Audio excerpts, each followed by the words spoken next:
المرسلين اما بعد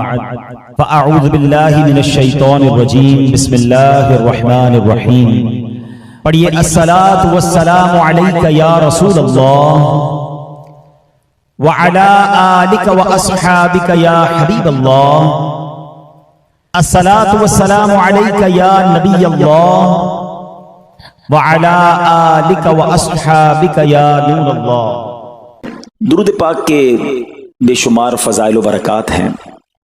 القول البدی میں ہے حضرت ابو عباس احمد بن منصور رحمت اللہ تعالی علیہ کو انتقال کے بعد کسی نے خواب میں دیکھا کہ وہ سر پر موتیوں کا تاج سجائے، جنتی لباس میں ملبوس، شیراز کی جامع مسجد کے محراب میں کھڑے ہیں۔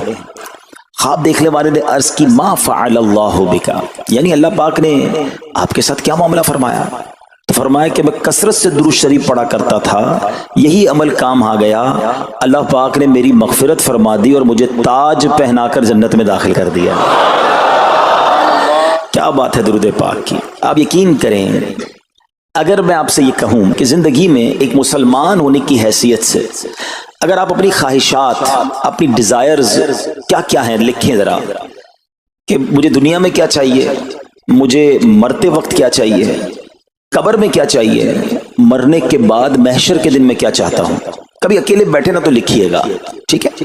اور اب میں آپ کو بہت ساری حدیثوں کا کچھ نچوڑ پیش کرنے جا رہا ہوں، سنتے جائیے اور سبحان اللہ بھی کہتے جائیے۔ اگر آپ روزی میں برکت چاہتے ہیں تو درود پاک پڑھیے، اگر آپ بیماری سے شفا چاہتے ہیں تو درود پاک پڑھیے، اگر آپ ذلت و رسوائی سے بچنا چاہتے ہیں تو درود پاک پڑھیے، اگر آپ عزت میں اضافہ چاہتے ہیں تو درود پاک پڑھیے،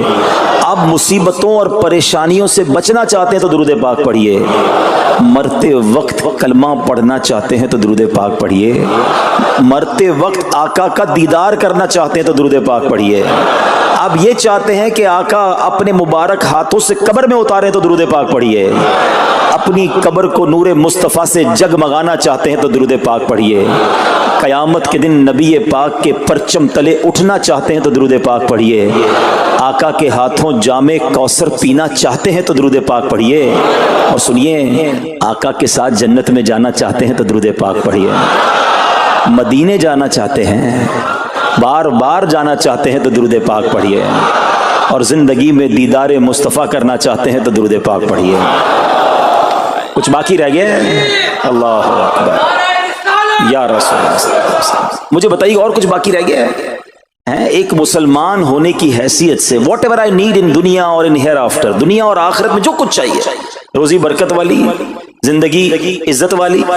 پریشانیاں دور ہو جائیں، بیماریاں دور ہو جائیں، ذلت و رسوائی سے بچا رہوں، ایمان والی موت ملے، جب تک زندہ رہوں مدینے آتا جاتا رہوں، آقا کی دید کرتا رہوں، آقا جنت میں ساتھ لے جائیں،